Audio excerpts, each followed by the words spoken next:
데일 카네기 인간관계론 협력을 이끌어내는 방법. 여러분은 은쟁반에 담겨 여러분에게 건네진 아이디어보다는 여러분이 직접 찾아낸 아이디어를 더 신뢰하지 않는가? 만일 그렇다면 여러분의 의견을 다른 사람 목구멍으로 억지로 밀어넣으려는 것은 잘못된 판단 아닐까?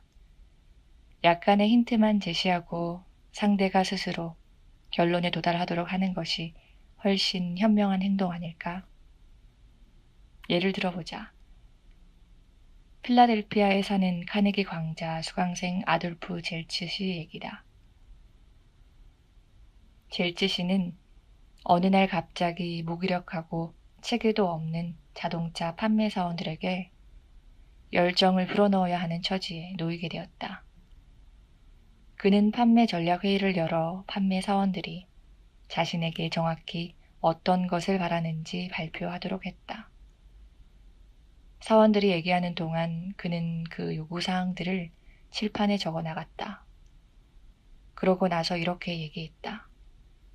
여러분이 제게 바라는 이 모든 조건들을 다 들어드리겠습니다. 그러면 이제 제가 여러분에게 기대해도 될 만한 것들을 말씀해 주십시오. 순식간에 대답이 쏟아져 나왔다. 충성, 정직, 솔선수범, 낙관주의, 팀워크. 하루 8시간의 일과 동안 열성적으로 일하기 등이었다. 하루 14시간을 일하겠다는 사람도 있었다. 회의 결과 새로운 용기와 의지가 생겼으며 젤츠 씨의 얘기에 따르면 판매 신장은 눈부실 정도였다고 한다. 사원들은 저와 일종의 도덕적 거래를 한 셈이지요. 제가 제 역할을 다하는 한 사원들도 자신의 역할을 다하겠다고 각오를 한 겁니다. 자신들의 희망사항과 요청사항을 털어놓는 것이 그들에게 절실히 필요했던 활력소였습니다. 판매의 대상이 되고 있다거나 지시를 받고 있다고 느끼고 싶은 사람은 아무도 없다. 우리는 우리가 원해서 구매를 한다거나 우리 자신의 생각에 따라 행동하고 있다고 느끼는 편을 훨씬 선호한다. 우리는 우리의 희망이나 욕구, 생각에 대해 털어놓는 것을 좋아한다. 실제 사례로 유진 웨슨 씨의 경우를 보자. 이런 진리를 깨닫기 전까지 그가 놓친 수수료 수입만 해도 수만 달러가 넘을 것이다. 웨슨 씨는 스타일리스트와 직물업자들에게 디자인을 제공하는 스튜디오에서 만들어낸 스케치를 판매하는 일을 했다. 그는 3년간 한 번도 빠짐없이 매주 한 번씩 뉴욕의 한 유명 스타일리스트를 방문했다. 웨슨 씨에 따르면 그는 언제나 이런 식이었다고 한다. 그는 한 번도 방문을 거절하는 법이 없었습니다. 하지만 사는 법도 없었죠. 언제나 내 스케치를 유심히 살펴보고는 안 되겠네요.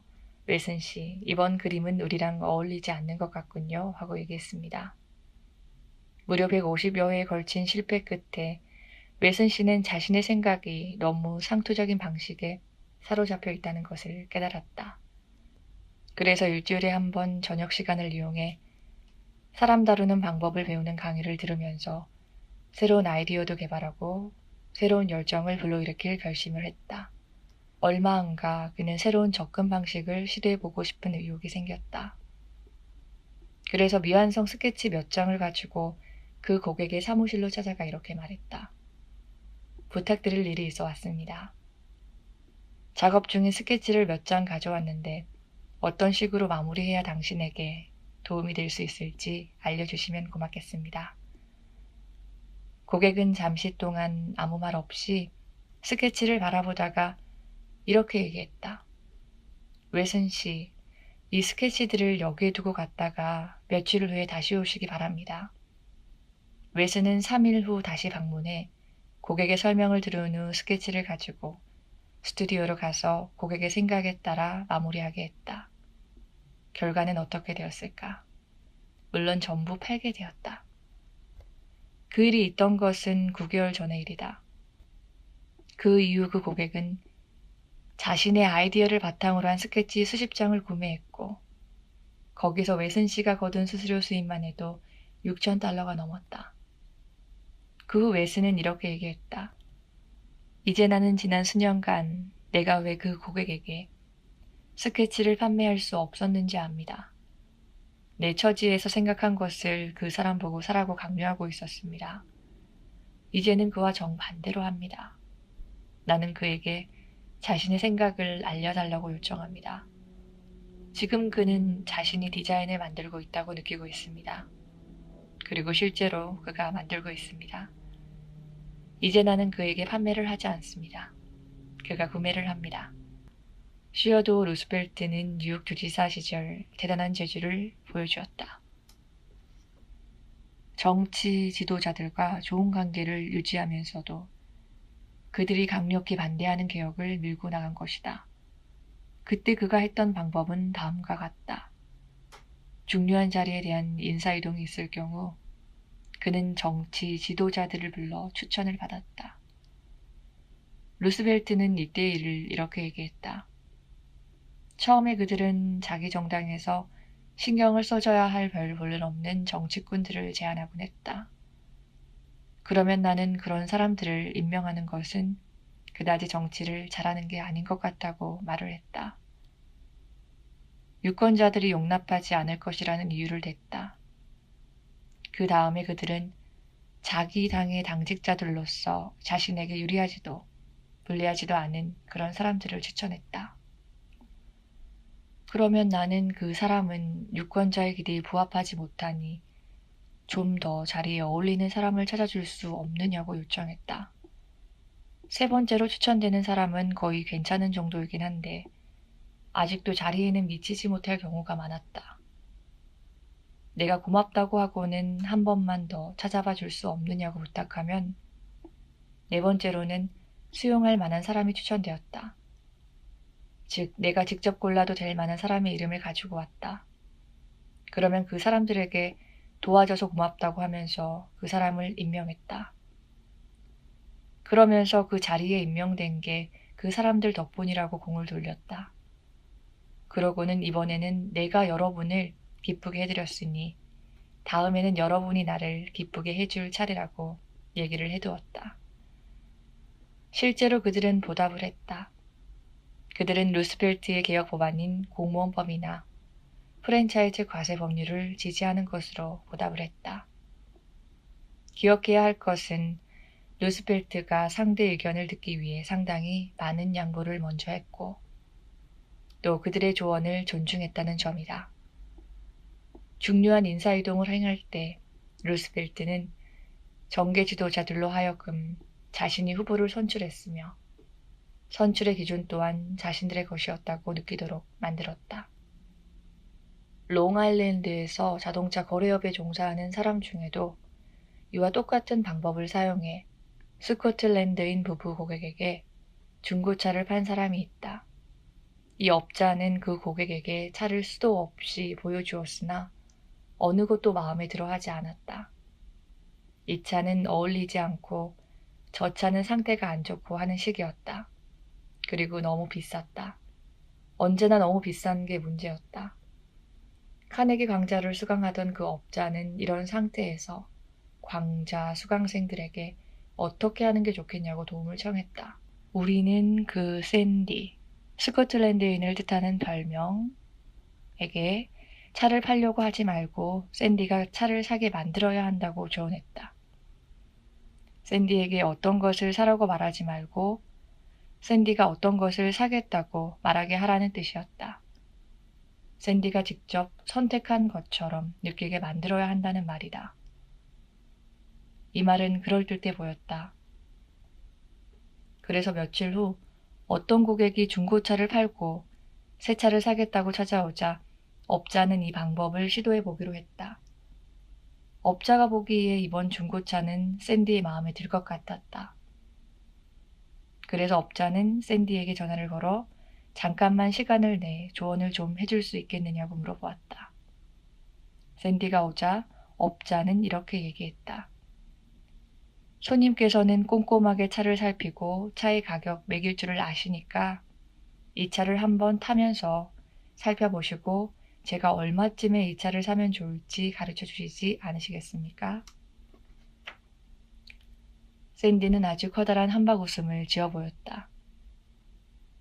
마침내 그의 의견이 존중되고 있고 그의 능력 또한 인정받고 있는 상황이니 그럴 만도 했다.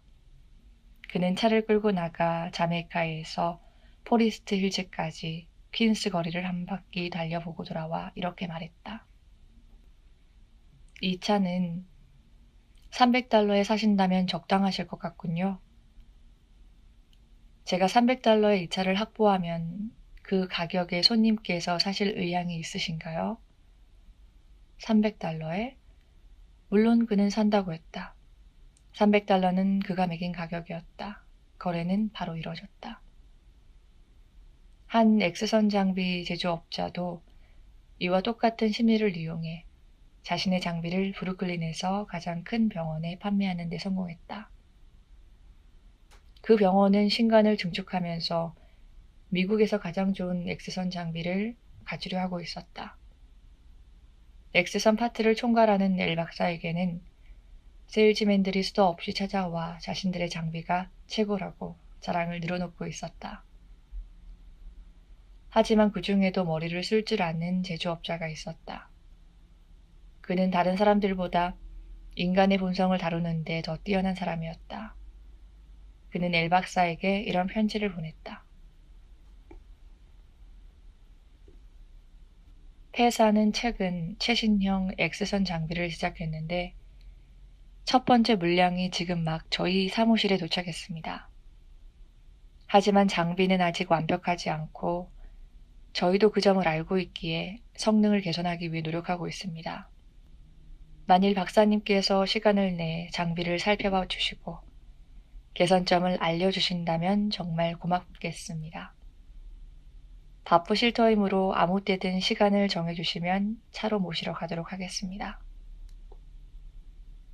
카네기 강좌에 온 엘 박사는 이때 일을 이렇게 얘기했다. 그 편지를 받고 저는 깜짝 놀랐습니다. 놀람과 더불어 뿌듯한 생각도 들었죠. 그 전에는 어떤 엑스선 장비 제조업체로부터도 이런 요청을 받은 적이 없었으니까요. 제가 인정받고 있구나 하는 생각이 들었습니다. 그 주에는 저녁 스케줄이 꽉 차 있었지만 저녁 식사 약속을 하나를 취소하고 장비를 살펴보러 갔습니다. 장비를 살펴보면 볼수록 마음에 들었습니다. 아무도 제게 그 장비를 팔려고 하지 않았습니다. 그 장비를 사서 병원에 설치해야겠다는 생각을 저 스스로 해냈다고 느꼈습니다. 장비의 뛰어난 성능이 너무 마음에 들어서 결국 장비를 사서 설치했습니다. 에드워드 M. 하우스 대령은 우드로 월슨 대통령 시절 국내외 모든 분야에서 막대한 영향력을 휘두른 사람이었다. 월슨 대통령은 자기 주변의 어떤 장관이나 참모보다도 하우스 대령과의 비밀스러운 토론과 그의 조언에 더 의지하고 있었다. 대령은 대통령에게 영향력을 미치기 위해 어떤 방법을 썼을까? 다행히 우리는 그 답을 알고 있다.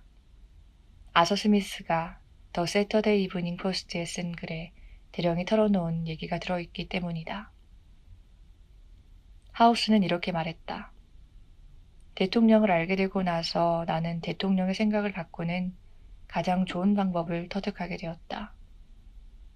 그건 대통령에게 슬쩍 어떤 의견을 흘려주고는 대통령이 거기에 관심을 갖고 자신이 직접 숙고해 보도록 만드는 것이었다. 맨 처음 이 방법을 알게 된 건 우연한 일이었다. 언젠가 백악관으로 대통령을 찾아가 어떤 정책을 촉구했는데 대통령은 별로 마음에 들어하지 않아 보였다. 그런데 며칠 후 저녁 식사 자리에서 나는 깜짝 놀라고 말았다. 내가 제안했던 정책을 대통령이 마치 자신이 생각해낸 것처럼 술술 쏟아내는 게 아닌가? 하우스 대령이 대통령의 말을 막고 그건 대통령이 아니라 제가 생각해낸 것입니다. 라고 했을까? 천만의 말씀이다. 그건 하우스 대령의 방식이 아니었다. 그는 훨씬 노련했다. 누가 생각해냈느냐 하는 것은 그의 관심사가 아니었다. 그는 결과를 원했다. 그래서 그는 대통령이 자신의 아이디어라고 생각하도록 놔두었다. 거기서 한 걸음 더 나아가 하우스 대령은 그 아이디어는 대통령이 생각해낸 것이라고 공식화 시켜버렸다. 우리가 만나는 사람은 누구나 우드로 월슨 대통령이나 마찬가지로 인간일 수밖에 없음을 잊으면 안 된다. 그러니 하우스 대령의 방법을 사용하도록 하자.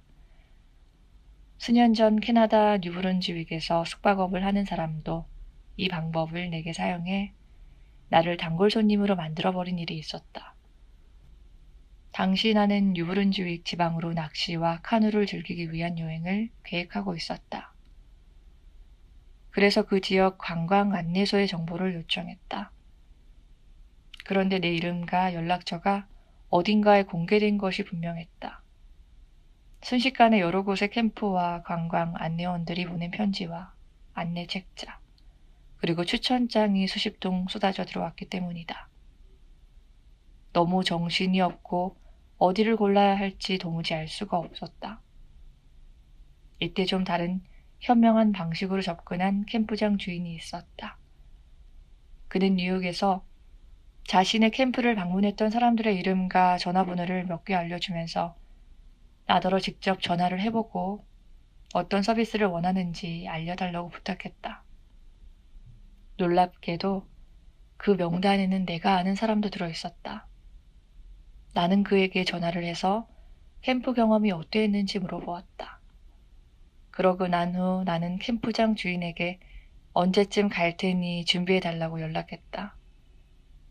다른 사람들은 자신들의 서비스를 팔기 위해 노력했지만 그 사람은 내 스스로 선택하게 만들었다. 그만이 성공했다.